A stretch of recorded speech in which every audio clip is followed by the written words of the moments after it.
Hello students. आज हम class 8 के लेसन नंबर 12 सुदामा चरित के बारे में पढ़ेंगे।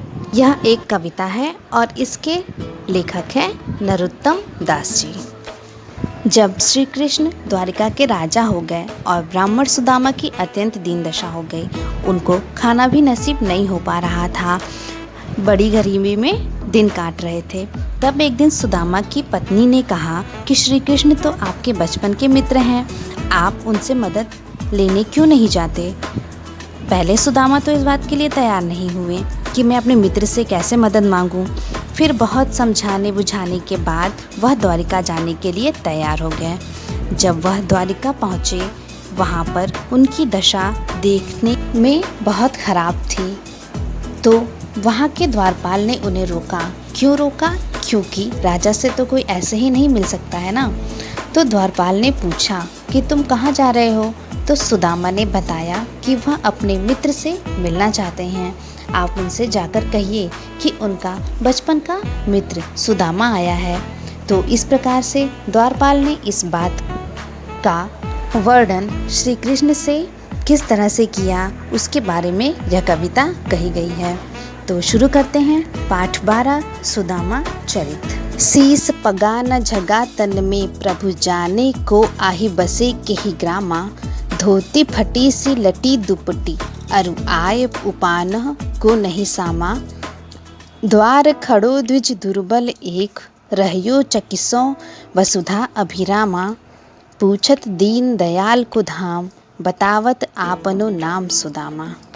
शब्दार्थ देख लेते हैं। शीस यानी सिर, पगा पगड़ी, तन माने शरीर, खड़ो माने खड़ा है, रहयो चक्षु चकित, अभिरामा माने सुंदर, दीनदयाल माने प्रभु कृष्ण, झगा माने कुर्ता, द्वार माने दरवाजा, द्विज दुर्बल यानी कि दुर्बल ब्राह्मण, सुधा यानी धरती, पूछत माने पूछना और धाम माने स्थान।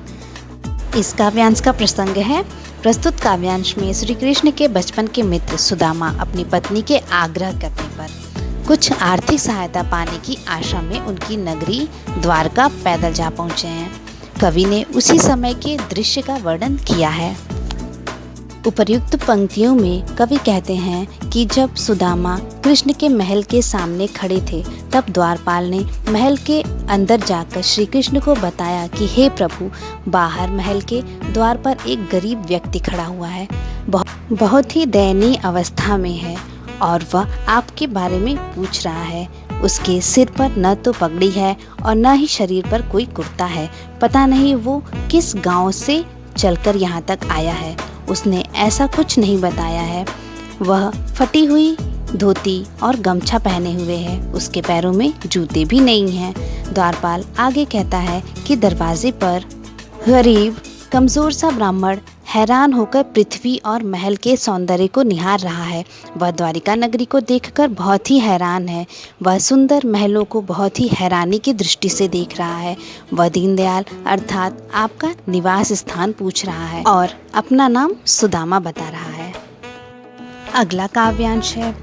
ऐसे बेहाल बिवाइन सो पग, कंटक जाल लगे पुनि जोए, हाय महादुख पायो सखा तुम, आए इतै न कितै दिन खोए, देखी सुदामा की दीन दशा, करुणा करिकै करुणा निधि रोए, पानी परात को हाथ छुयो नहीं, नैनन के जल सो पग धोए।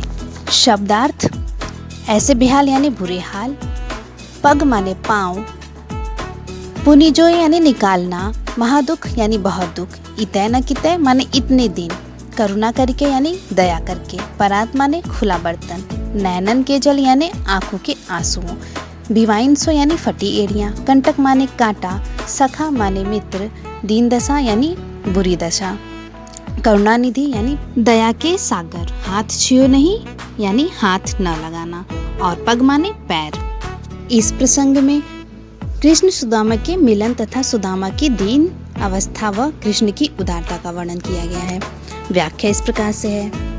उपर्युक्त पंक्तियों में कवि कहते हैं कि कृष्ण सुदामा के विषय में सुनकर दौड़कर बाहर आए तथा सुदामा को बेहाल देखा। सुदामा के पैरों की एड़ियां फटी हुई थीं और श्री कृष्ण ने सुदामा के पैरों से कांटे खोजकर निकाले और प्रेम से बोले कि मेरे परम मित्र, तुमसे अलग होना मेरे लिए महा दुख था।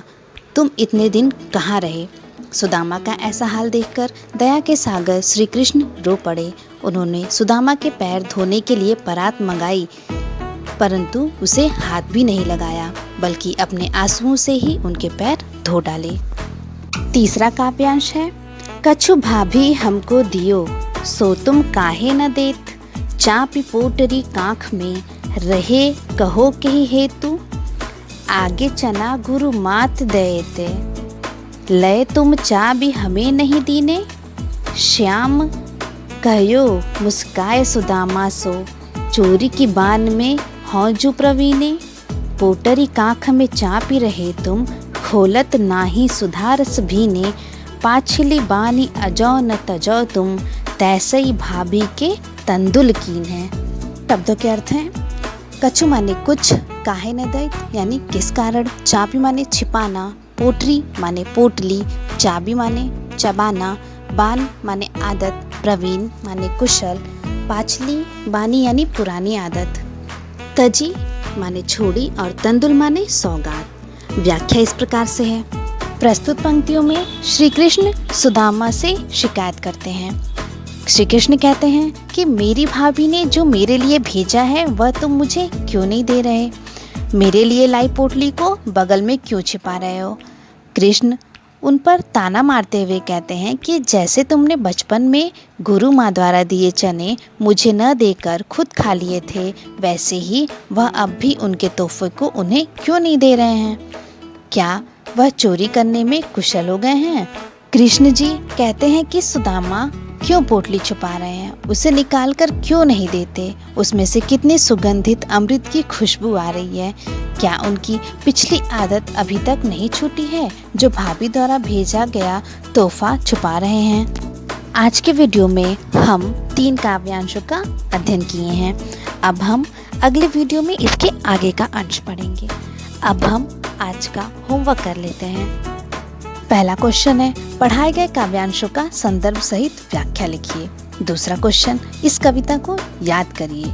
और तीसरा क्वेश्चन है, शब्द अर्थ लिखिए। चौथा क्वेश्चन, अपने मित्र की किसी अच्छी या बुरी आदत के बारे में 10 पंक्तियां लिखिए। यह सभी कार्य आपको अपनी फेयर कॉपी में करना है और इसका उत्तर आपको इस वीडियो के माध्यम से लिखना है। Thank you, have a nice day.